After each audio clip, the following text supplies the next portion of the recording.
स्वागत है आप सभी का प्राइम 9 में। मैं हूं दिनेश गौतम। आसाराम के लिए शनिवार का दिन बेहद अहम रहा। अगर आपको याद हो तो आसाराम की गिरफ्तारी 31 अगस्त को हुई थी। यह दिन शनिवार था और अब शनिवार को ही आसाराम के खिलाफ जोधपुर पुलिस चार्जशीट फाइल करने जा रही है। इस चार्जशीट के बाद यह तय होगा कि आसाराम को जमानत मिलेगी या नहीं। लेकिन इस सब के बीच सवाल यह कि संत के नाम पर जो कलंक लगा है वो धुलेगा कैसे। साधु संतों वाले देश में आखिर जनता कैसे अब संतों पर भरोसा करेगी। क्या ये जनता के साथ धोखा नहीं है? प्राइम 9 में चर्चा आज इसी के इर्द-गिर्द।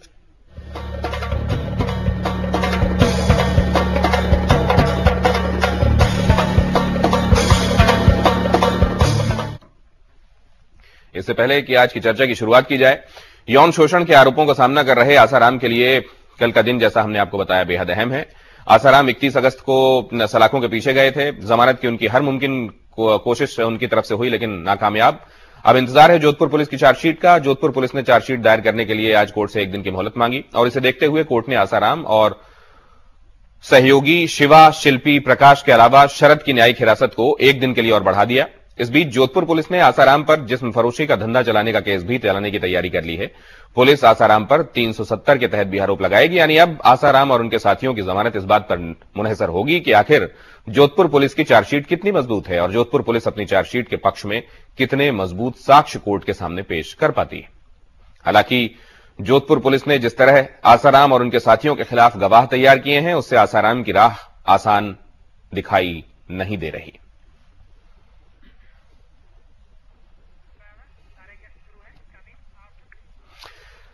तो मसला एक ये कि आसाराम के लिए आगे की राह कैसी है, लेकिन दूसरा, क्या आसाराम जैसे लोगों की तरफ से ऐसी घटनाओं में खुद को संलिप्त करना, क्या लोगों के साथ बहुत बड़ा धोखा है? क्या लोग खुद को छला हुआ महसूस कर रहे हैं? आगे क्या तमाम धर्मगुरुओं के संदर्भ में भी लोग कहीं सशंकित रहेंगे? इससे धर्म की ध्वजा लेकर चलने वालों के लिए लोगों का नजरिया भी बदलने वाला है क्या?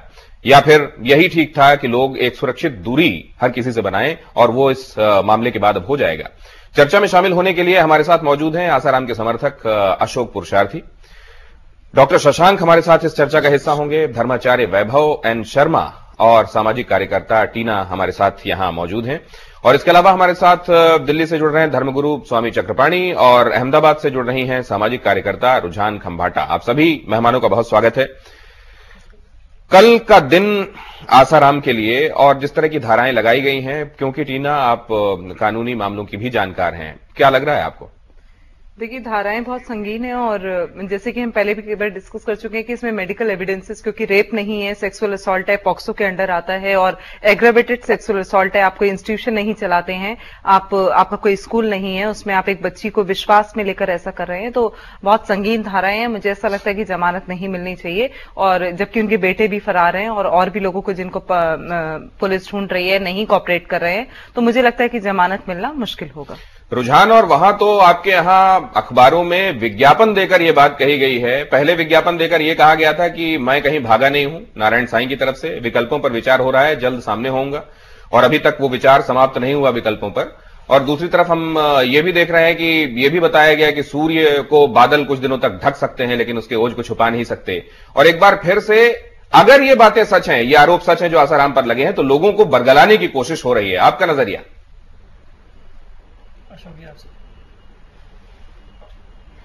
पहले से ये हुआ है, आसाराम इतने सालों से जो इनका ये पूरा कारोबार चला रहे थे और जो उनको पॉलिटिकल पैट्रोनेज इतने सालों से मिल रही थी, उसके कारण उनको बहुत ज्यादा पावर मिल गया था, पावरफुल हो गए थे।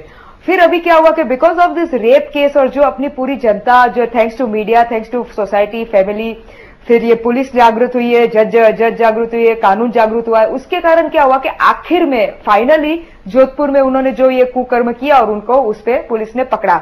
और थैंक्स टू दैट अगेन दूसरे लेडीज में हिम्मत आई, जागरूकता हुई, और फिर उन्होंने ये जो अपने सूरत में एक और उनके अगेंस्ट में केस रजिस्टर हुआ है।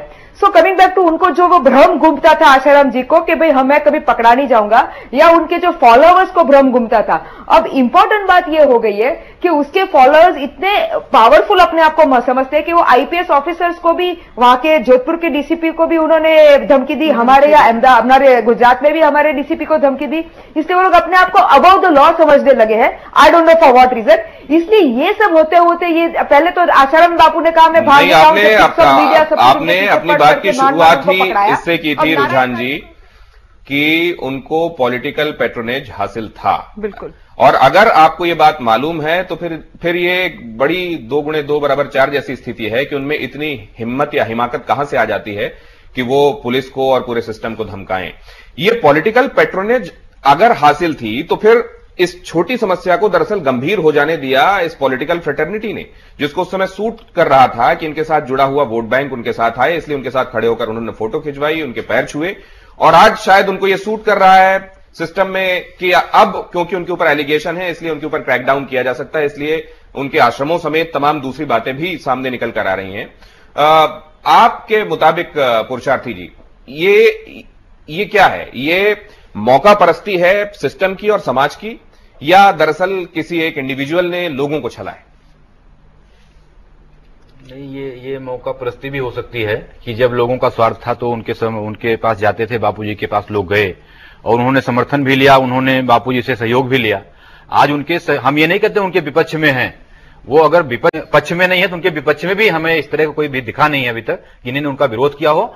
और देखिए, बापूजी सच का सामना कर रहे हैं। जैसे आपने कहा कि क्या ऐसा था, देखिए सबको ये उम्मीद थी। अभी उन्होंने कहा, जो सामाजिक कार्यकर्ता हैं अहमदाबाद से जुड़ी हैं, उन्होंने कहा कि इन भक्तों को भी था कि बापूजी, सबको पता था बापूजी अंदर जाएंगे, क्योंकि देखिए एक यूनान के दार्शनिक थे सुकरात जी, उन्होंने युवाओं को संयम और सदाचार की शिक्षा दी और उनके खिलाफ षड्यंत्र हुआ, षड्यंत्र के तहत उनको जेल में डाल दिया गया। तो जेल में उन्होंने जहर स्वीकार किया, लेकिन षड्यंत्र से भागने की कोशिश उन्होंने कभी नहीं की। तो ये तो सभी साधकों को पता था कि बापूजी इतने व्यापक पैमाने पर जो देवीय कार्य कर रहे हैं, सेवा कार्य कर रहे हैं, उससे तकलीफ लोगों को पहुंचेगी और लोग कहीं न कहीं उनके खिलाफ इस तरह की साजिश करेंगे। मदर टेरेसा भी धर्मार्थ लोगों के काम कर रही थी, उनके ऊपर कभी एलिगेशन क्यों नहीं लगे? नहीं, ये हम नहीं कहते कि उनके क्यों एलिगेशन नहीं लगे। एलिगेशन तो सभी संतों पे, बाबा रामदेव संतों पे लगे। बाबा रामदेव ने मोर्चा खोला हुआ है सरकार के खिलाफ। एक लाइन बोला, बाबा रामदेव ने मोर्चा खोला हुआ है सरकार के खिलाफ, लेकिन चरित्रगत कोई आरोप उनके ऊपर क्यों नहीं लगा पाया? नहीं, अभी कौन सी रामलाल बाबा जी की उम्र बीत गई है, अभी कौन सी उम्र बीत गई है? कितने आरोप लगे बाबा रामदेव जी के खिलाफ? करें देखिए, 40 सालों से इतने सारे उनके आश्रम थे, कभी उनके आश्रमों पे टैक्स के उनको नोटिस नहीं गए, कभी उनके कोई आश्रम गिराए नहीं गए। मुझे लगता है कि ये जो वोट बैंक की राजनीति, जिसमें हम पहले भी डिस्कशन कर चुके हैं, वोट बैंक की राजनीति जो है, पॉलिटिकल चेहरे जो है उनके नकाब उतर चुके हैं।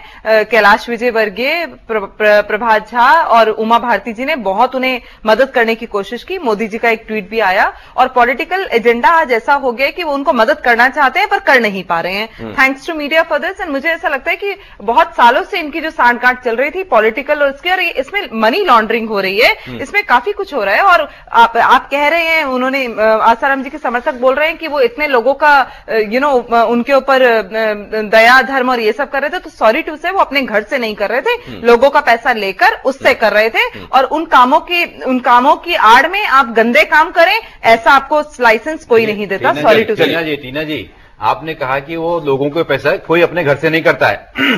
संत का यही काम है कि समाज के पैसे का सदुपयोग करें। उन्होंने उनका सदुपयोग किया है और गलत नहीं, आपने कहा गलत काम उन्होंने किया नहीं, आपने कहा गलत काम किया, कोर्ट ने साबित नहीं किया है कि गलत काम किया है,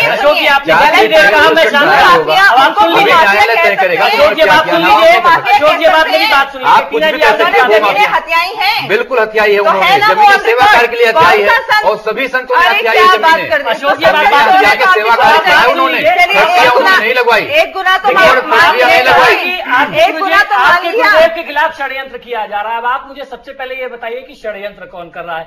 आपने ये कहा कि उन्होंने समाज से पैसा लिया और उससे जन कल्याण का काम किया। समाज से पैसा लेकर के कितना जन कल्याण किया और कितना शोषण किया, अभी 3-4 लोगों के केस हमने देखे हैं और कितने ज्यादा केसेस उन्होंने ऐसे कर रखे हैं ये हम नहीं जानते। तो ये जन कल्याण आपके लिए होगा, बाकी समाज आज की डेट में ये समझ चुका है कि उन्होंने कोई जन कल्याण नहीं किया है, उन्होंने सिर्फ धर्म की आड़ में। अशोक जी, अब आप मेरी बात सुन लीजिए। देखिए, आपने जब तक बोला मैंने बहुत शालीनता से, सभ्यता से सुना है। आपने देखिए, आपके गुरुदेव कह रहे हैं कि उन्होंने बहुत सारा जन कल्याण का काम किया। जन कल्याण क्या किया? आप मुझे कोई एक काम गिना दीजिए। जितने आपराधिक कृत्य हैं वो आपके गुरुदेव ने आपके आश्रमों में होते आए हैं। आपका आश्रम जो भी रहा है, पूरे देश में जो नेटवर्क है, जो नेक्सस है, वो सारे कुकर्मों का वहां पे गिरोह चलता है। आप समझ लीजिए, आप लोगों ने जमीनें कब्जा की हैं, आप लोगों ने बच्चों को अपने यहाँ बच्चों को गुरुकुल में बुलाया है और 20 हत्याएं बच्चों की लड़कियों की हुई हैं। अब आप इस बात से, इस तथ्य से इनकार कर देंगे कि नहीं मुझे ऐसी जानकारी नहीं है। आप ये बताइए कि आपके आश्रम में, आप पुराने समय से देख लीजिए, आशाराम जी का पुराना क्या काम था? अवैध शराब बनाई जाती थी कि नहीं? आप बताइए वहां पे होता था कि नहीं होता था? कुछ जवाब भी देने देंगे कि बोलते ही रहेंगे। ठीक है, मैं गिना रहा हूँ, आपको जवाब का अवसर दिया जाएगा। जवाब भी आप नहीं बोलते ही रहेंगे। आप अवसर दिया जाएगा, जैसे लगता है करके आए खाली कैसे लगा बोल रहे थे तो मैं बारे में टाइमिंग होता है कि खाली सिर्फ बोलने आए अपनी बात सुनाने नहीं है। इसका मतलब ये नहीं है कि सिर्फ समाज में सिर्फ पुरुषार्थी जी, वैभव, इसमें यह कहा जा रहा है कि पहले जितने उनके ऊपर आरोप लगे, जिसमें गुजरात के उन 2 लड़कों के संदर्भ में भी जिनकी हत्या का आरोप लगा था, उन्होंने ये कहा कि हमको तो सबसे बड़ी अदालत ने क्लीन चिट दे दी। इस बारे में पॉम्फलेट्स बंटवाए गए हैं लोगों के बीच में कि मीडिया ये भ्रांति फैला रहा है और उसका सच ये है। इस तरह से बाकायदा एक पर्चा बनाया गया है।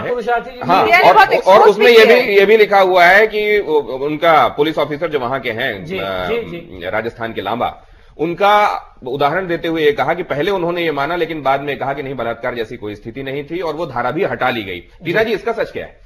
देखिए, बलात्कार जैसी वाकई कोई स्थिति नहीं थी। ये जो उसकी जो चार्जशीट है, जो एफआईआर है, वो मैंने पढ़ी है। तो मैं ये कहना चाहूंगी कि माइनर बच्चे को हाथ लगाना भी सेक्सुअल असॉल्ट है। और आसाराम जी ने, मेरे को लगता है कि वो साक्ष्य सबके सामने हैं, उन्होंने अपने एक प्रवचन में खुद माना है कि मैं उस बच्ची के साथ 1.5 घंटे था। और देखिए, मैं तो ये कहना चाहूंगी कि पेरेंट्स भी इतने नादान कैसे इस देश के हो सकते हैं। हमें डिबेट के जरिए लोगों को बताना चाहिए कि आप अपनी छोटी बच्ची को कैसे ऐसे संत के साथ छोड़ सकते हैं। यहाँ पर आप देखिए, जहां पर आप धर्म कर्म के नाम पे जादू टोना कर रहे हैं, जादू टोना से कौन सा साइंटिफिक रीजन सामने आता है? अशोक पुरुषार्थी जी, ये जवाब आप दे दीजिएगा। एक जवाब, कोई भी तंत्र मंत्र आज तक सिद्ध नहीं हुआ है। और जो मर्डर की बात हुई है, क्लीन चिट मिली हुई है, शायद ये न्यूज में भी आ चुका है। और अभी टीना बहन ने एक बात कही कि हाथ उन्होंने फेरा, ये सेक्सुअल असॉल्ट हो गया। उन्होंने कहा मेरी पोती थी, पोती को आशीर्वाद देना, अपने बच्चों के साथ में रहना, ये क्या, ये अपराध है? ये अपराध है। अपने मुख्तार करीम उनके साथ रेप नहीं हुआ है। मीडिया बार बार कहीं रेप हुआ है उसके साथ में। मीडिया रोज कह रही है, वो चरित्र पर दोष लगाते हैं। ये क्या जानकारी है? अपनी बेटी को वैसा कैसे बता सकते हैं? उसके चरित्र पर दोष कैसे लगा सकते हैं? नहीं डॉक्टर शशांक, आप एक तरफ दूसरे अपनी बेटी बताते हैं। आपके साथ एक और मेहमान है अशोक जी, वैभव जी, आपके साथ डॉक्टर शशांक भी बैठे हुए। टीना जी, क्या हम उनसे बात कर लें? डॉक्टर शशांक, इसमें ये जो कहा जा रहा है कि उन्होंने ये कहा कि उन्होंने आशीर्वाद स्वरूप हाथ फेरा और वो अपनी बच्ची की तरह देखते रहे हैं। पहले दिन जब एलिगेट हुए वो तो ये मेंटेन किया गया कि वो तो जोधपुर में ही नहीं थे। फिर ये मेंटेन किया गया कि वो तो आश्रम में नहीं थे। फिर कहा गया कि वहां वो अकेले में किसी से नहीं मिले। जब इन बातों पर वो घिरते चले गए तो आखिरकार वो सच के करीब जाकर खड़े होने की कोशिश की, लेकिन वहां पर नहीं गए जहां वो दरअसल थे। क्या ये नहीं दिखाता कि बाद में उनको क्योंकि उनके वो ऑल गन्स ब्लेजिंग जैसा हाल हो गया उनके साथ, तो फिर वो उन्होंने अपनी स्थिति स्पष्ट करने की कोशिश की, लेकिन पहले दिन से ना नारायण साईं और ना आसाराम ने वो बात स्वीकारी जो कि हुआ था? देखिए, पहली बात तो ये बताना चाहता हूं कि तिलेषु तैलम भवति, अकारण कोई घटनाएं नहीं होती हैं। शास्त्रों में स्पष्ट बतलाया गया है कोई न कोई कारण है जिसके कारण आपके साथ ये समस्या परेशानी आई है। यानी कहीं न कहीं से इस तरीके की संवेदना, इस तरीके की प्रतिक्रिया रही होगी। बापू और जिन लोगों के बीच में ये कम्युनिकेशन हुआ, जिन लोगों ने आरोप लगाया, कुछ न कुछ ऐसा जरूर हुआ होगा जिसके कारण आज ये सारी घटना के रूप में ये सारी बातें फलित होकर के हम लोग के सामने आ रही हैं। घटना तो हमने नहीं देखी, लेकिन देखिए, कानून से भागना, पुलिस से भागना, ये अपराध को प्रदर्शित करता है। यदि आप कानून और पुलिस से भाग रहे हैं तो जन समुदाय में जाइए, मीडिया के सामने जाइए। एक पहलू और है, लेकिन डॉक्टर शशांक, आप कह रहे हैं तिलेषु तैलम भवति जी, अब तो लोग राइस ब्राइन ऑयल भी निकाल देते हैं। नहीं, क्या आप ये मानते हैं कि ये कहीं उस तरह की भावना से प्रेरित भी कुछ मामला? हम तो न्याय मौका मिल गया उन लोगों को। नहीं, हम तो न्याय शास्त्र के उस सिद्धांत को बतला रहे हैं जिसमें यह कहा गया है कि प्रत्येक कार्य का कोई न कोई कारण अवश्य। स्वामी चक्रपाणी हमारे साथ जुड़े हुए हैं। स्वामी चक्रपाणी, इसमें आप ये मानते हैं कि क्या लोग इस एक केस को, हालांकि हमने हमेशा देखा कि आपने एडवोकेट किया है और उनको एक तरीके से उनको बचाने की बातें कही हैं, और इसमें आपका जो मंतव्य समझ में आता है वो ये समझ में आता है कि धर्म से जुड़े हुए किसी व्यक्ति पर अगर आघात हो रहा है तो आपको उसके बचाव के लिए आगे आना चाहिए। बहरहाल, लेकिन आपको लगता है कि इस केस को लोग एक इंडिविजुअल के तौर पर देखेंगे या इससे रिलीजियस लीडर्स की जो फ्रेटर्निटी है उसको लेकर धारणा बनेगी? नहीं, बिल्कुल काफी हद तक तो प्रभाव पड़ रहा है, इसमें दो राय नहीं है। लेकिन निश्चित रूप से जिस दिन ये निर्णय आएगा उनके पक्ष में और ये साबित होगा कि नहीं, उनपे जो भी आरोप लगाए गए हैं वो बिल्कुल बेबुनियाद है, तो हमें लगता है कि देश इसको हमें नहीं लगता कि गंभीरता से लेगा। नहीं, लेकिन वो दिन हो सकता है कि उल्टा भी हो जाए ना स्वामी चक्रपाणी, क्योंकि दावे से आप भी नहीं कह सकते कि ऐसा ही होगा कि सब कुछ निराधार निकलेगा। हो सकता है इसका दूसरा पहलू भी सोचिए कि अगर जो एलिगेशंस हैं, आप इस पे आप दिनेश जी देखिए कि कई लोग अभी आए और आरोप लगाए और कई लोगों का खुद पर्दाफाश हुआ। जैसे किसी ने वहां पे कश्मीर के लिए वो किया कि वहां पे गड़ा हुआ है और बाद में उसी की सीडी जारी हुआ कि उसने फोन करके किसी को कहा कि उसमें हड्डी गाड़ दो, कहीं किसी बच्चे को मैं आता हूं बता देता हूं। उसकी रिकॉर्डिंग उसको जब चली सभी पेपर राष्ट्रीय पेपरों में निकला, वो पुलिस उसको खोज रही, फरार हो गया। किसी मेरठ के परिवार को कहा गया कि मेरठ के परिवार को आसाराम बापू ने अपहरण कर लिया, जबकि बाद में वो परिवार आया कि नहीं मुझे कोई अपहरण नहीं, मैं वैष्णो देवी गया था। तो काफी ऐसे लोग आए हैं स्वामी चक्रपाणी कि अगर कोई व्यक्ति प्रभावशाली रहा है, वो इन्फ्लुएंशियल रहा है खासे वक्फे तक, उसके करोड़ों करोड़ फॉलोअर्स रहे हैं, तो तमाम लोग खामोश रहे होंगे जिनको किसी ना किसी वजह से उनका हित कभी प्रभावित हुआ होगा आसाराम से। उनमें से कुछ लोग जो आज ये समझ रहे हैं कि आसाराम कहीं कमजोर हुए हैं, वो इस तरीके से अटैक करने के लिए आ गए, लेकिन इससे जो मूल आरोप उन पर लगा है वो कहीं कमजोर हो गया हो, ऐसा भी तो नहीं है।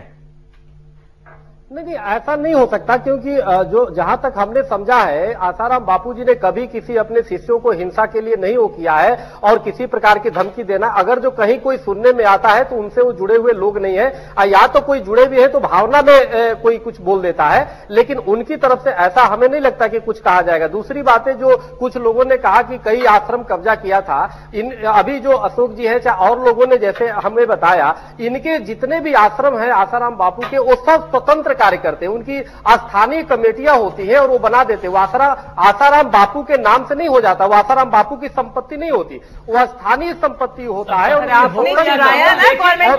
आपने सरकार की जमीन या किसी व्यक्ति की जमीन कब्जा की, 700 करोड़ के लैंड ग्रैब का ऑफिशियल केस है ये, तो इसमें आप कैसे कह सकते हैं? और जहां तक चक्रपाणी जी बात रही धर्म की और हमारे धार्मिक नेताओं की, तो ये कहीं कोई मतलब नहीं बनता कि अगर हमारे धार्मिक समाज का, कोई संत समाज का एक व्यक्ति थोड़ा सा आपराधिक प्रवृत्ति हो जाए या पथभ्रष्ट हो जाए, मैं ये नहीं कहता कि पूरी तरीके से खराब हो, और ये हमारी कोई उसमें बाध्यता नहीं है कि हमें उसको सुरक्षा नहीं देनी है। अगर हमारे बीच में से कोई व्यक्ति अगर गलत होता है तो ये हम सभी संतों का एक कर्म बनता है कि हम उसके ऊपर उसको सही रास्ते पर लाने का प्रयास। चक्रपाणी जी से एक प्रश्न पूछना चाहती हूँ, अगर आप अलाउ करें। पहले भी हम कई चैनल्स पे डिस्कस कर चुके हैं। चक्रपाणी जी देखिए, वहां पर एक बोर्ड लगा हुआ था जिस आश्रम में कृत्य हुआ है, वहां एक बोर्ड लगा था कि सुबह इतने बजे के बाद और सूर्यास्त के बाद यह महिलाओं का प्रवेश वर्जित है। उस बोर्ड का किसी संत का अगर कोई आश्रम है और आप कहते हैं कि वो पूजे बापू हैं आपके,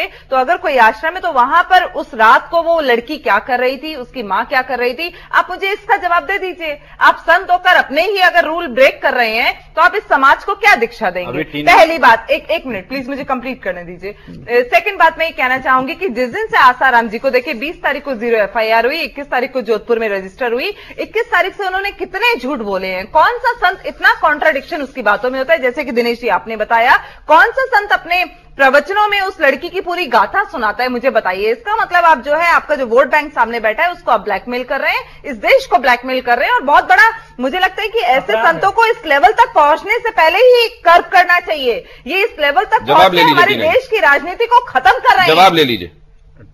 तो ये चक्रपाणी जी से मेरा नहीं, अभी टीना जी ने आपने कहा, मैं दो बात कहूंगा चक्रपाणी जी। इन्होंने कहा महिलाओं का प्रवेश वर्जित है, वहां बहनों का प्रवेश, साधिकाओं का प्रवेश, और बापूजी ने पोती कहा है अपने, और बापूजी गृह संत है, उनके बहुत अच्छा है, उन्होंने कहा मेरी पोती की तरह है, मेरे बेटे परिवार का जहां बापू पूजे जाते रहे पहले, जब इस बार पुरुषार्थी जी और टीना जी सकता है, लेकिन नजरिया किसी का गड़बड़ हो तो स्वयं ठीक करना कोर्ट बता रही है, चार्जशीट बता रही है, नजरिया समाज बता रही है। आपने पढ़ी है क्या? टीना जी और पुरुषार्थी जी प्लीज शांत हो जाएं। हम क्या अहमदाबाद चलें और रुझान जी से यह समझने की कोशिश करें कि जहां पर बापू पूजे जाते रहे, वहीं इस बार उनके विरोध में नारे लगे, महिलाएं सड़कों पर उतरी और उनके खिलाफ उनके हाथों में तख्तियां थी। रुझान जी, ये बातें कहना कि दरअसल लोगों के नजरिए में फर्क आ गया और कुछ लोगों ने उनको फ्रेम कर दिया, ये आपको थोड़ा भी अपील करता है क्या?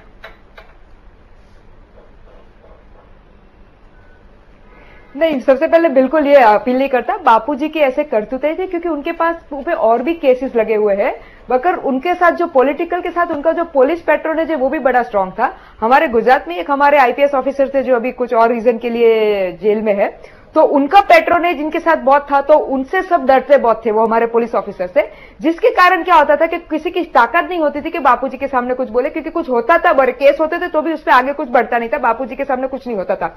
इसलिए ये जो उनका वहां प्रभाव था।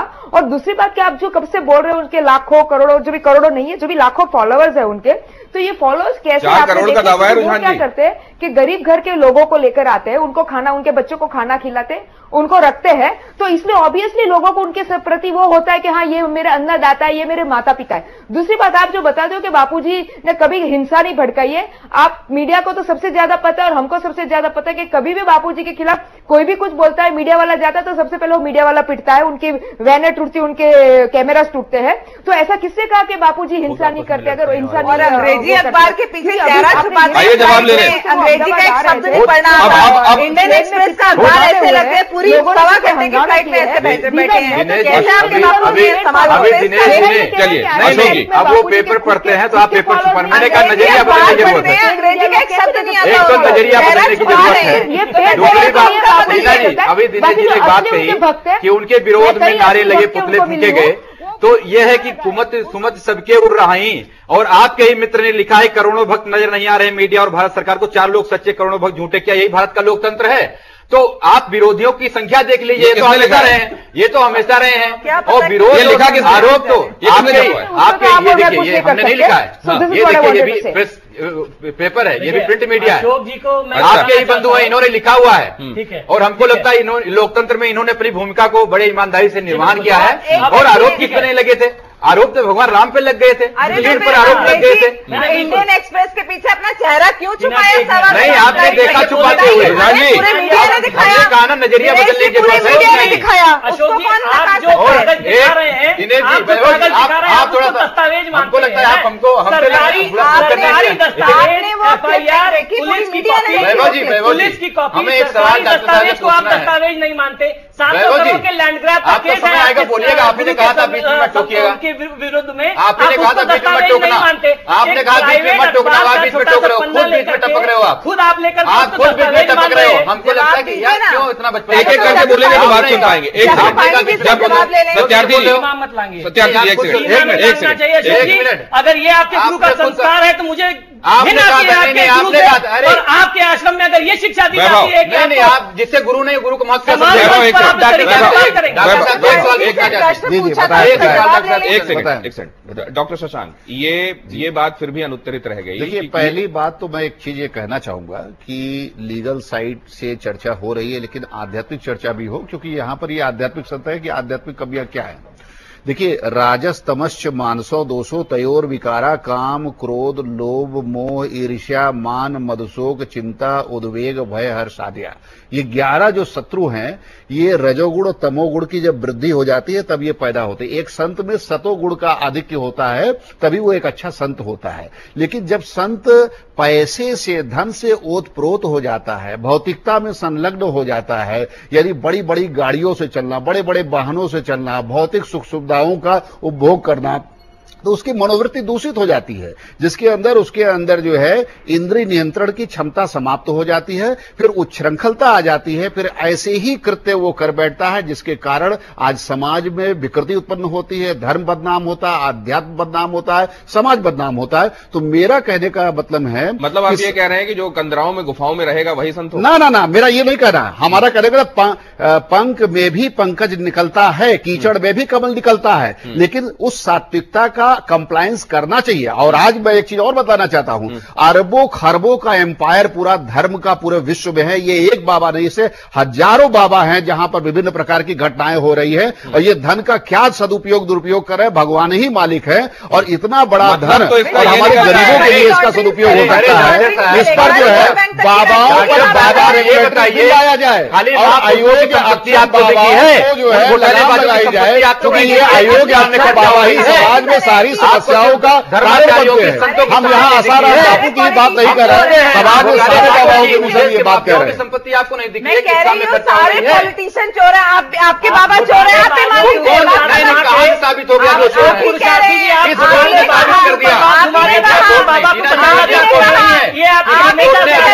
नहीं किया है, कोई मीडिया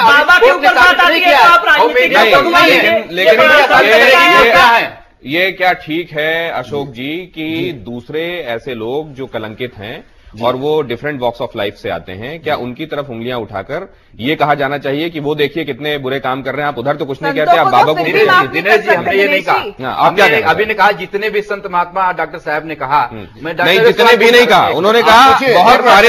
आप सवाल पूछिए। एक डॉक्टर साहब से मैं सवाल पूछना, इन्होंने कहा कि अगर आरोप लगे हैं तो कुछ ना कुछ सच्चाई है। बिल्कुल। अब डॉक्टर साहब को, डॉक्टर होने के नाते हम इनसे पूछना चाहते हैं कि जैसे जिसने आरोप लगाए उसके आरोप में तो कहीं दाल में काला नजर आता है, कुछ सच्चाई नजर आती है नहीं डॉक्टर साहब? हाँ, बुरी बात जिसने अपने बचाव में कुछ बातें कही है उसमें कुछ सच्चाई भी नजर आती है? नहीं, बिल्कुल मैं आप कह रहा हूं, देखिए आपकी बात 100% सही है कि आरोप असत्य भी होते क्यों है अगर सच है? नहीं आरोप असत्य 50 साल से आप ये देखिए 50 साल से भागे नहीं, 5 करोड़ लोग कैसे पहुंचे हो? आसान सी अभी क्यों भागे? अभी कहाँ भागे हैं? नारायण साईं भागे हुए, नारायण कहाँ भागे हैं? जितने अपने घर में रहना को भागने कहते हैं, यही तो आप लोग कह रहे हैं। अपने घर में तो है जनता की आंख में 450 आश्रम है, मत करिए। ये समझे अशोक जी ये कैसे अपने घर में कैसे हैं वो? उन्होंने लुकआउट नोटिस का सम्मान किया, नहीं लुकआउट नोटिस जारी की गई कि वो विदेश नहीं जा सकते हैं, उनके आश्रम विदेशों में है। हम तो कहते हैं कि अपने घर से दूसरे के घर में छुपना, उसे भागना छुपना कहते हैं। अच्छा, जो व्यक्ति अपने घर में है, अपने ही देश में है। और अभी 2 दिन पहले एक दलील दी गई थी कि जो कानून की शरण में है उसे भागा हुआ कैसे कहा जा सकता है? कानून की शरण क्यों? क्योंकि उन्होंने वहां पे एंटीसिपेटरी बेल के लिए अर्जी दी हुई थी। और अब ये कहा जा रहा है कि जो अपने घर में है, घर मतलब देश, वहां वो उसको भागा हुआ कैसे कहा जा सकता है? तमाम फरार अपराधी ये सुन लेंगे तो उनके पास ये दलील के तौर पर बोलने के लिए हो जाएगा। एक छोटे से ब्रेक के लिए रुकेंगे, ये चर्चा जारी।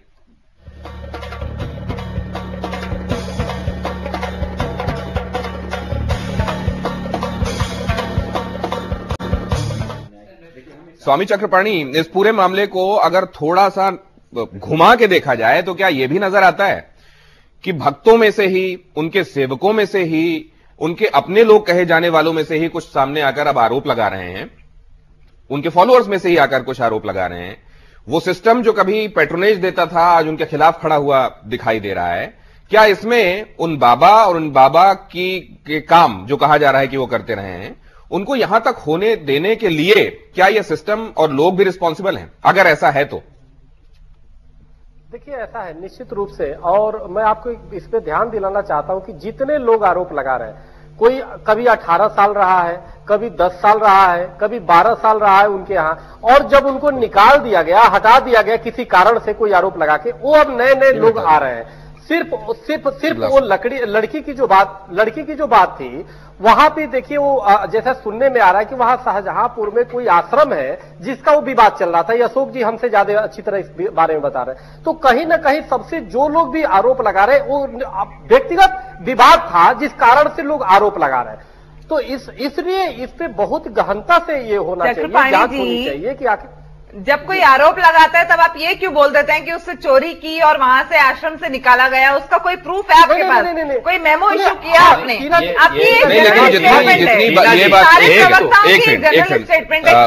एक सेकंड पुरुषार्थी जी और टीना जी, आपकी परमिशन से एक सेकंड। मैंने ये कहा नहीं टीना जी, मैंने ये कहा कि जो लोग निकाल दिए गए हैं, पहले चोरी के इल्जाम लगे, वो बाद में इस समय लगा रहे आरोप। नहीं, लेकिन जितना इस बारे में यह साबित होता है आपकी बातों से कि वो लोग जो कभी साथ में रहे, जब उन्होंने आरोप लगा दिया, उतना ही ये बात भी आप देखिए कि 12-15 साल जो कहीं पर पला हो, और ये लड़की शाहजहांपुर की जो थी वो तो वहां आश्रम में पढ़ रही थी, उसके भाई बहन वहां भी आश्रम में पढ़ रहे थे, वो अगर उसके साथ ऐसा नहीं हुआ है तो एक पहले समाज के सामने आकर जहां विक्टिम को ही लोग अपराधी समझने लगते हैं, वहां खुद को विक्टिम क्यों बताएगी और क्यों इतना बड़ा रिस्क मोल लेगी कि जितने 4 करोड़ फॉलोअर्स वाला जो संत है उसकी तरफ वो उंगली उठाएगी। रुझान क्या अपने लोगों का खिलाफ खड़े हो जाना यह भी दिखाता है कि अब उनका जो किया हुआ था वो पानी सर से ऊपर गुजर जाने जैसा था?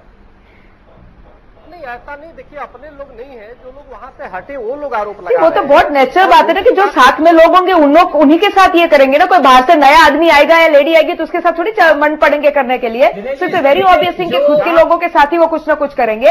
और जो उनका ये जो लोगों को भरोसा, एक वैसा वर्ग है जो उनके अंडर में काम कर रहा है और उनसे प्रभावित है या वॉट एवर रीजन उनसे वो पैसा मिल रहा है, वॉट एवर रीजन वो है। और एक ऐसा वर्ग है जो उनको दिल से वो प्रे करता था, पूछता था, लेकिन बाद में उनसे धोखा हुआ है। सो ये वो वर्ग बाहर आ रहा है जिनको लगा कि नहीं उनके साथ अन्याय हुआ है, बापूजी ने उनको यूज किया और उनको फेंक दिया है या उनको एक्सप्लॉइट किया है। सो ये वर्ग बाहर आ रहा है। तो बटने से लग रहा है मध्य प्रदेश में गुना में आश्रम खुद सेवादारों ने गिरा दिया। वैभव वही बाहर आ रहा है, लोग बाहर आएंगे ना सारे मुद्दे पर। और ये पुरानी आदत है, ये सब गलतियों में निकल के आ रहे हैं। चक्रपाणी जी कह रहे हैं कि ये लोग वो लोग हैं जो वहां 10-10 साल 15-15 साल रहे हैं और कोई उनके हित साध्य नहीं हो पाए, कोई उनकी बात ऐसी रह गई जिस वजह से वो आरोप लगा रहे हैं। देखिए मेरा ये मानना है कि हमारा देश, हमारा धर्म, हमारा संस्कार जो है वो गुरुओं को बहुत बड़ा स्थान देता है। यानी आप हमेशा बोलते हो कि खट्टे अंगूर वाला केस है, ये कोई हर बार थोड़ी डाइजेस्ट करता है।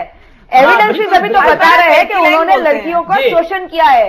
एविडेंसेस बता रहे, आप भले कुछ भी बोलो सर, और वो नो मुझे तो समझ नहीं आ रही। इन्वेस्टिगेशन में पता चलेगा दूध का दूध और पानी का पानी। अगर इन्वेस्टिगेशन को मैनेज नहीं किया होगा तो, अगर मैनेज कर दिया होगा तो उसमें भी कुछ नहीं हो सकता है। जी बिल्कुल। देखिए मेरा ये कहना है दिनेश जी कि हमारे संस्कार में हम लोग गुरुओं को बहुत ज्यादा महत्व देते हैं। हमारा संस्कार ही बताता है कि माता पिता से बहुत बड़ा स्थान गुरु का है। टीना जी ने कहा कि ऐसी कौन सी माँ थी, ऐसा कौन सा परिवार था जिसने अपनी बेटी को वहां बोर्ड लगे होने के बावजूद भी जाने दिया। हमारा संस्कार है, जब हम लोग गुरु के ऊपर इतना विश्वास रखते हैं, अपने बच्चों को उनकी शरण में रखते हैं, उनके आश्रम में रखते हैं कि गुरुकुल में रहेगा और अच्छा संस्कार प्राप्त करेगा। लेकिन जब वहां पर रह करके उस बच्चे के साथ इस तरीके के कृत्य होते हैं, वह फिर भी डर के मारे उसको डराया जाता है, धमकियां दी जाती है, वो अपने परिवार में जाकर के ये बातें बताता है, उसका परिवार भी बहुत हिम्मत जुटा पाने के बावजूद भी। आपको ये लगता है वैभव कि पहले अगर ये रहा है वाकई गुरु ब्रह्मा गुरु विष्णु वाली बात रही है हमारे समाज में, लेकिन अगर इस तरह की बातें अब सामने आ रही है और किसी को आपके पास कोई पैमाना तो है नहीं जिसको आप थर्मामीटर की तरह लगाएंगे और पता चल जाएगा कि आदमी कैसा है, तो क्या अब वो ठीक है शास्त्रोक्त बातें हैं, लेकिन स्थान काल वो पैमाना अब आ गया है। देखिए आपकी बात का जवाब, वो पैमाने का समय अब आ गया है। 40 साल इन्होंने बहुत अच्छे से चलाया, जनता ने इनको उतना ही फॉलो किया है, लोगों ने इनको अंधी श्रद्धा के साथ पूजा, लेकिन अब लोगों को समझ में आने लगा। अब धीरे धीरे नहीं, लेकिन जिस जगह पर बहुत अच्छे से नहीं चलाया, नहीं लेकिन बहुत अच्छे से नहीं चलाया जी, बहुत अच्छे से नहीं चलाया, उसको कवर अप किया जी, बिल्कुल उसका मैनिपुलेशन बहुत अच्छे से किया, ढके छुपे चलाया। और ढके छुपे नहीं चलाया, लोगों को पता था, लोगों को पता था, लेकिन जिनको सूट कर रहा था, जिनको सूट कर रहा था वो आनंद ले रहे थे। लेकिन अब धीरे धीरे जब लोगों के साथ अन्याय की स्थिति बढ़ती जा रही है, लोगों के अंदर सामर्थ्य नहीं था। क्या ये बात एक सेकंड, क्या ठीक है वैभव और टीना एक सेकंड, क्या अशोक जी ये बात भी है कि उन्होंने जब अपना पूरा जो विस्तार था उसको और व्यापक किया तो इसमें तमाम लोग वो जुड़ते चले गए जिनकी रोजी रोटी आसाराम बन गए, जिनके लिए एक तरीके से उनकी तनख्वाह, उनकी दुकान, उनका व्यवसाय आसाराम बन गए। इसलिए आज अधिकांश लोग जो उनके समर्थन में खड़े हुए हैं उसमें उनको सिर्फ गुरु के तौर पर मानने वाले लोगों के साथ साथ अधिसंख्य लोग वो भी हैं क्या जिनको ये लगता है कि अगर ये इनके साथ कुछ बुरा हुआ तो हमारे पेट का क्या हो? देखिए ज्यादा व्यापारी समझते हैं लोग। आप ही नियम बनाते हो, उसका उल्लंघन करते हो। जी आप बोलिए। अभी आपने जो सवाल किया, नियम बना रहे हैं, उल्लंघन कर रहे हैं। दिनेश जी आपने रोजी रोटी की बात की है, जो बापूजी के करोड़ों साधक हैं, आपको एक बात बता दूं कि शारीरिक जिनके पास शक्ति होती है वो किसी सीरीज पे कब्जा करते हैं, जिनके पास मानसिक शक्ति होती है वो धीरू भाई अंबानी, नारायण मूर्ति बन जाते हैं। जिनके पास बौद्धिक शक्ति होती है कोई प्रधानमंत्री, राष्ट्रपति बन जाता है। लेकिन जिनके पास आध्यात्मिक शक्ति होती है बापू आसाराम बन के करोड़ों करोड़ों भक्तों के बीच में बोलिए करोड़ों करोड़ों भक्तों के हृदय पर राज करते हैं। और ये षड्यंत्र और ये आरोप उनके हृदय भक्ति को, उनके भक्तों की भक्ति को कम नहीं कर सकता है। और एक बात नहीं, आप, मैं आपको रोजी रोटी की बात, मेरी बात सुनिए, वैभव जी नहीं है, मैं आपको बीच में रोक रहा हूं ये पूछने के लिए। एक सेकंड डॉक्टर शशांक, अगर आपके पास इतनी आध्यात्मिक ताकत है कि आप में लोग कृष्ण देखने लगते हैं, उसी समय एक वो भी जारी हुआ जिसमें लोगों की तरफ से उनको लिखे गए पत्र भी हैं, जिसमें कई महिलाओं की तरफ से कहा गया कि आप में तो भगवान दिखता है, ईश्वर दिखता है, आई लव यू भगवान, आई लव यू भगवान, आई लव यू भगवान। लेकिन क्या इसमें अगर अध्यात्म की शक्ति इतनी जबरदस्त होती है कि लोग यूं आपके फॉलोअर हो जाएं, तो उसी अध्यात्म में क्या यह शक्ति भी होती है? क्योंकि आपने कहा लीगल के अलावा स्पिरिचुअल एंगल भी तलाशना चाहिए कि अगर किसी सच्चे आदमी पर यूं ही लोग उसको आरोपित कर दें तो उन लोगों को खमियाजा भी भुगतना पड़े। देखिए, शास्त्र प्रमाण है और हमारे भारतीय दर्शन में कर्म सिद्धांत बतलाया गया है कि कर्मों का फल प्राप्त होता है। यदि कोई आध्यात्मिक चेतना, आध्यात्मिक शक्ति वाकई आपके अंदर है, एनलाइटेंड है, जागृत है, तो अगर आपके प्रति कोई अन्याय हो रहा है तो वो आध्यात्मिक शक्तियां प्रकृति में प्रलय की स्थिति उत्पन्न कर देती है। लेकिन ऐसा कोई प्रलय नहीं हो रहा है, ऐसी कोई महामारी या कोई ऐसी स्थिति नहीं बन रही जिससे यह समझा जाए कि बापू के अंदर कोई बहुत बड़ी आध्यात्मिक चेतना या आध्यात्मिक शक्ति छिपी हुई है, जो एक जो है इफेक्ट दिखा रही है, प्रकृति के रूप में इफेक्ट दिखा रही है कि बापू को छूने का मतलब है कि ये पूरा का पूरा प्रकृति जो है नष्ट हो जाएगा, समाप्त हो जाएगा। तो ऐसा कुछ प्रतीत तो नहीं हो रहा है। लेकिन यहां पर हमारा यह मानना है कि जितने भी आरोप लगाए गए, हो सकता है कुछ आरोप गलत भी हो, कुछ आरोप सही भी हो, लेकिन सबसे बड़ा प्रश्न ये है कि एक संत के ऊपर चरित्रगत आरोप लगना ये बहुत ही दुर्भाग्यपूर्ण है। भारतीय संस्कृति से जुड़े हुए संत के लिए खासकर दुर्भाग्यपूर्ण है। लेकिन डॉक्टर शशांक, अगर आप वो पॉम्फलेट देख लें जी, जो उस दिन जो समर्थक हमारे साथ यहां चर्चा में जुड़ी हुई थी उन्होंने दिया, उसमें लिखा हुआ था कि ये तो हिंदू धर्म के ध्वजवाहक लोगों पर हमले की तरह है। उसमें कामकोटि के शंकराचार्य दिखाए गए, नित्यानंद दिखाए गए, बाबा रामदेव दिखाए गए और इधर विक्टिम के तौर पर आसाराम भी दिखाए गए। क्या कुछ लोगों की कोशिश यही है कि इसे हिंदू धर्म वर्सेस अदर्स दिखाने की कोशिश भी है? ये लोग हैं जो आसाराम को बचाना चाहते हैं। छोटे ब्रेक के बाद चक्रपाणी जी के पास चलेंगे, हाजिर होते हैं।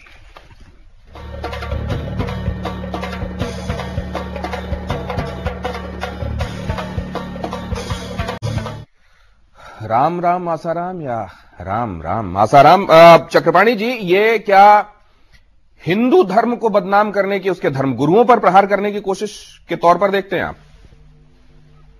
देखिए, हमारे सनातन धर्म में 121 हमारे सनातन धर्म में 127 संप्रदाय है और 13 अखाड़े हैं। सब वैदिक सूत्र में बंधा हुआ है। मैं आपको बताना चाहता हूं कि जो भी सनातन धर्मी गुरु के पास जाता है तो सबसे पहले किसी भी व्यक्ति को नशा छुड़ाने की बात करता है कि नशा मत करो, कोई भी व्यभिचार से दूर रहने की बातें करता है और काफी उसके जीवन में परिवर्तन आता है। आज स्थिति यह है कि सबसे बड़ी भारत में सनातन धर्मी जो गुरु हैं उन पे लोग करोड़ों लोग आस्था रखते हैं, यहां तक कि विदेश के लोग भी आकर के आस्था रखते हैं। बिल्कुल। लेकिन एक इतनी बड़ी षड्यंत्र है कि सनातन धर्मी गुरुओं को ऐसा प्रभावित कर दिया, इतना बदनाम कर दिया जाए कि पूरी तरह हर व्यक्ति स्वतंत्र हो जाए, स्वच्छंद हो जाएगा, तो उसके बाद वो शराब पीने लगेगा, अनेक दुष्कर्म करने लगेगा और जो विदेशी कंपनियां शराब है और इसकी जो बिक्री खूब बढ़ेगी। और एक अंतर्राष्ट्रीय एक साजिश है कि सनातन धर्म के गुरुओं को एकदम बदनाम कर दिया जाए, कोई विश्वास न करे किसी पे और हर व्यक्ति करोड़ों लाखों लोग स्वतंत्र। देखिए 4 करोड़ कम से कम अगर जो चक्रपाणी जी शिष्य है आसाराम बापू, चक्रपाणी जी माफ कीजिए, लेकिन क्या आप इस बात की गारंटी लेते हैं कि उस सनातन धर्म की उसको फॉलो करने वाले जो ये संत हैं तमाम, उसमें 100% पूरे के पूरे ऐसे हैं जिनमें कहीं कोई लेश मात्र भी दोष नहीं है? नहीं, वो शायद यही कहना चाहते हैं। ऐसा कोई किसी की गारंटी नहीं ले सकता। तो फिर उसमें एक आसाराम भी हो सकते हैं। देखिए आप जी चक्रपाणी जी, कभी दोष दूसरों में होता है, कभी कभी अपना नजरिया भी दोषित होता है। ऐसा है चक्रपाणी जी, आपकी बात बिल्कुल ये 100% सही है। मैं इससे सहमत हूं कि हिंदू संस्कृति के प्रति हमेशा षड्यंत्र होता रहा है। चूंकि हिंदू धर्म इतना प्रभावशाली धर्म है, सनातन धर्म इतना प्रभावशाली धर्म है कि इसके पास जो आर्थिक शक्ति है वो विश्व में दूसरा स्थान है। हाँ, इस धर्म का दूसरा स्थान है जिसके पास धन प्रभुता की क्षमता और पूरे विश्व में ये छाया हुआ है। तो तो हिंदू धर्म के प्रति षड्यंत्र करना प्रतिस्पर्धियों के लिए बड़ा आसान और साधारण प्रयास है, लेकिन हमारा यह मानना है कि जितने अखाड़े, जितने आश्रमों की बात की, इसमें सैकड़ों ऐसे लोग हैं जो कि जिनके ऊपर आरोप तय हो चुका है, आरोप सिद्ध हो चुका है। रुझान जी आपकी बात पर कुछ जोड़ रही है यहाँ पर रुझान जी के बारे में भी मैं एक चीज बतलाना चाहता हूं कि किसी भी व्यक्ति के बारे में न्यूट्रल डिस्कशन कीजिए, एकदम ही नहीं कि उसके ऊपर आरोप को आप सत्यापित कर दीजिए। गलत गलत गलत गलत ऐसे बार बार किसी को आप कहेंगे चोर चोर चोर तो वो चोर हो जाएगा। हमारा कहने का मतलब है एक विश्लेषणात्मक अध्ययन कीजिए। बापू ने अच्छे कर्म भी किए हैं, मैं ये नहीं कह रहा हूं लोगों का श्राद्ध छुड़ाया है और मांस भक्षण छुड़वाया है, लोगों को सदाचार की शिक्षा दी है, लेकिन ऐसा क्या हुआ कि मनोविकार उत्पन्न हो गया, विकृति उत्पन्न हो गई? ये एक बहुत बड़ा पॉइंट है, संलग्न हो गए हैं। और इस पर उनका जवाब सुन लीजिए, एक सेकंड जवाब सुन लीजिए। आपका हक बनता है बुरे काम करने का। क्या और आपने जो किया है, आपके सामने, आपके बापूजी के सामने कई FIRs है, उन्होंने कई अलग अलग टाइप के गलत काम किए हैं। और अब बस वही हम तो प्रार्थना करते हैं, हमारे पास और कोई चॉइस नहीं, हम तो प्रार्थना करते हैं कि इन्वेस्टिगेशन सही हो गए। रुझान जी ये कहा जाता रहा है और महात्मा गांधी ने कहा था कि उन्होंने अच्छा काम किया है, पाप से घृणा करो, पापी से नहीं। आज मैंने भी 4 अच्छे काम किए तो मेरा हक बनता है कि मैं कहीं से जाके चोरी करूं। आपकी ये लॉजिक सही नहीं बैठ रही है। एक बात डॉक्टर साहब ने बड़ी अच्छी समझे? कही कि पता नहीं कि क्या ऐसा हुआ अच्छा कि विकार हो गया। नहीं, वो कुछ कह रही है, सुन लीजिए। बुरे काम भी अगर आपने 4 अच्छे काम किए हैं तो आपको इस बात का हक नहीं बनता कि आप जाकर लाइसेंस नहीं मिल जाता कि आप बुरे करें और जस्टिफाई करें कि मैंने ये अच्छे किए इसलिए मैंने बुरे भी किए। एक बात और डॉक्टर साहब कहना चाहूंगी, हमारे देश में देखो, हमारा धर्म पे चलने वाला देश है, धर्म पे टिका हुआ है, ऐसा हम रोज सुनते हैं और सुनते आए हैं बचपन से, और इस बात को हम मानते भी है। भगवान दिखता नहीं है, अदृश्य है, पर हम उसको मानते हैं और उसकी लाठी में आवाज नहीं। मुझे लगता है कि विश्लेषण अगर हम करें, जैसे कि मेरे सहयोगी ने कहा कि हमें न्यूट्रल होकर बात करनी चाहिए। कल को जजमेंट ऐसा भी आ सकता है कि बापू ने कुछ नहीं किया तो हम कहीं मुंह दिखाने लायक तो बचे।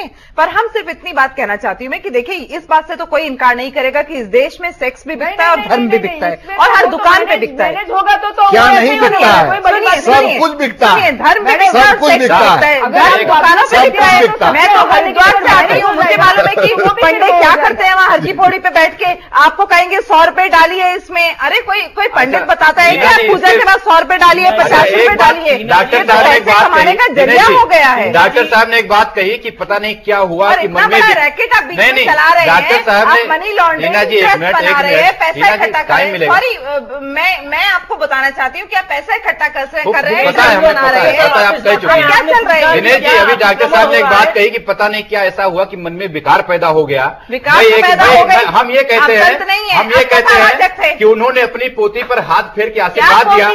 पता नहीं देखने वालों हमको लगता है ज्यादा विकार पैदा हो गया। यहाँ पर करने वालों में विकार नहीं था, देखने वालों में विकार पैदा हो गया। हाथ नहीं फेरा है, आप समझिए प्लीज।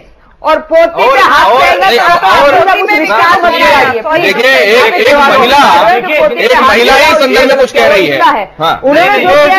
एक बात हम कहना चाहते हैं कि हम यूं तो हम नहीं डरते, हम डरते हैं चंदों से, और हर बार पराजय खाई है अपने घर के चंदों से। जी, एक सेकंड, चक्रपाणी जी आपके पास आ रहे हैं, वैभव आपकी बात भी सुनेंगे, लेकिन पहले रुझान की बात पूरी हो जाने दीजिए। क्या कह रही थी रुझान आप? मैंने यही कहा कि आप ये पोती ऐसे don't take it so lightly कि उन्होंने अपनी पोती पे हाथ फिराया। आप एक रिश्ते को बदनाम कर रहे हो। उन्होंने खाली पोती पे हाथ नहीं फिराया है, और इसलिए प्लीज अंडरस्टैंड वन थिंग, ये सेक्सुअल असॉल्ट का केस हो रहा है। उसमें उन्होंने बहुत सब आगे चीजें की है वो पोती के साथ, इसलिए आप एक रिश्ते को मत बिगाड़िए और जो सच्चाई उसको कीजिए।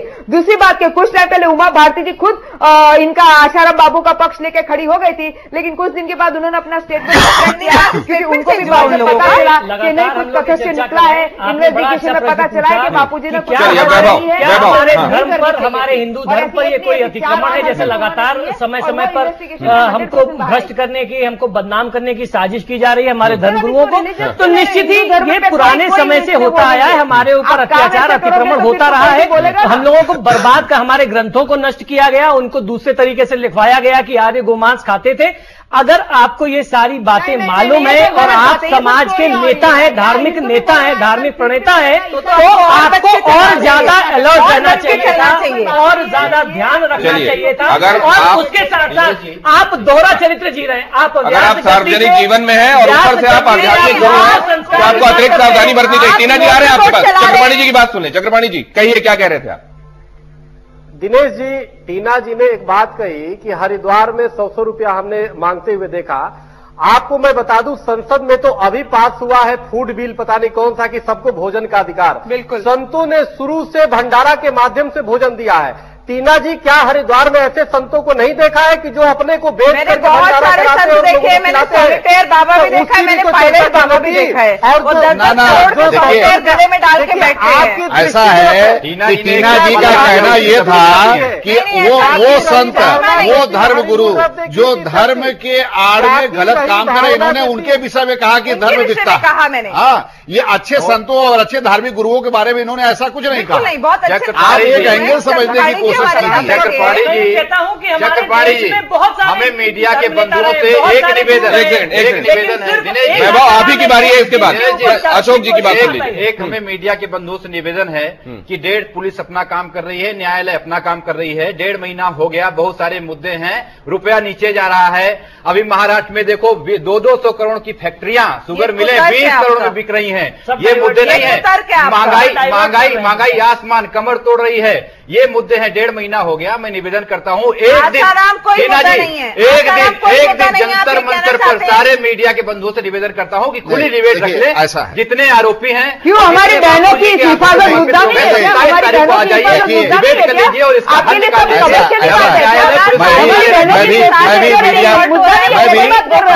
समाचार देखता हूँ, जंतर मंतर पे आ जाइए, डिबेट कर लीजिए। मैं तो खुली चुनौती देता हूँ मीडिया भाइयों को और आरोपियों को भी। आइए जंतर मंतर पर चुनौती देता हूँ, आइए डिबेट करिए।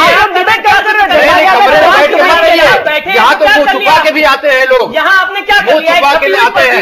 अगर आपके अंदर सच्चाई है, आप सच्चाई है तो आइए ना जंतर मंतर पर। नहीं, आपके हम तो डंके की चोट पे बैठे हैं, हम तो बैठे हैं वहाँ पर, मैंने रखा था, हम तो सीना खोल के बैठे हैं। आइए ना, अगर सच्चाई आपके अंदर है तो। और सच्चाई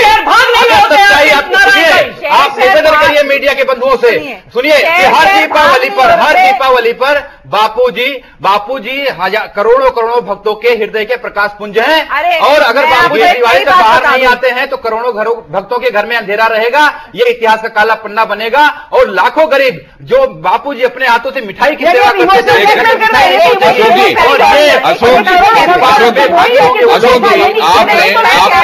आपने कहा कि तमाम दूसरे अहम मुद्दे हैं। देखिए, आपने खुद भक्तों की तादाद बताकर और वो आसाराम जी को कितना मानते हैं बताकर साबित कर दिया कि मुद्दा कितना है। देखिए, आप देश की इतनी बड़ी बड़ी समस्या बता करके सारे विषय से आप सबको भटका रहे हैं, जनता को भटका रहे हैं। वैभव जी भूल रहे हैं 5 करोड़ भक्त हैं बापू जी के, लेकिन सवा अरब जो है भ्रष्टाचार से परेशान है, और सुनिए ऐसे अशोक जी, सबसे बड़ा वैभव और अशोक जी प्लीज, देश की अर्थव्यवस्था होता है। ठीक। आज से 2 साल पहले बापूजी एक रासलीला का कार्यक्रम करते थे मथुरा में। वहां पर एक लड़की के साथ छेड़खानी हुई और उनके ही उसमें हुई, और लड़की ने कहा मैं यमुना में कूद के जान दे दूंगी। नहीं, रासलीला करते थे मतलब वो जो कृष्ण किया करते थे, तो क्या उसमें कृष्ण आसाराम होते थे? आसाराम जी कृष्ण थे उसमें। अच्छा, बाकी लोग गोपियां होते? मुझे लगता है कि चक्रपाणी जी सुनिए, 2 साल से मथुरा में जाना बैन है। 24 समुदाय जो है उन्होंने पूरी सभा की न्यूज़पेपर्स में छपाई, ये बहुत बड़ा फैक्ट है। और मैं चक्रपाणी जी को शरद पूर्णिमा पे, और 2 साल से वो बैन है कार्यक्रम। आसाराम जी रातों रात वहां से भागे और 24 समुदाय ने 1 मिनट का लेंगे, दिनेश 1 मिनट निकलवा देंगे। वक्त बिल्कुल नहीं है, भ्रष्टाचार के महाराष्ट्र में पानी की कमी थी और आसाराम जी ने नागपुर में होली के दिन पानी बिगाड़ा। बापूजी नाच के गाते हंसा के उनके तनाव को, उनके हृदय की वेदना को दूर करते हैं, तो इन लोगों को रासलीला नजर आती है। इससे अच्छा आप अभिनेता बन जाइए। ये चर्चा यहाँ रोकनी होगी, यहाँ रुकना होगा। हमारे मेहमानों का बहुत धन्यवाद, फिर मिलेंगे, लेकिन फिलहाल इतना ही।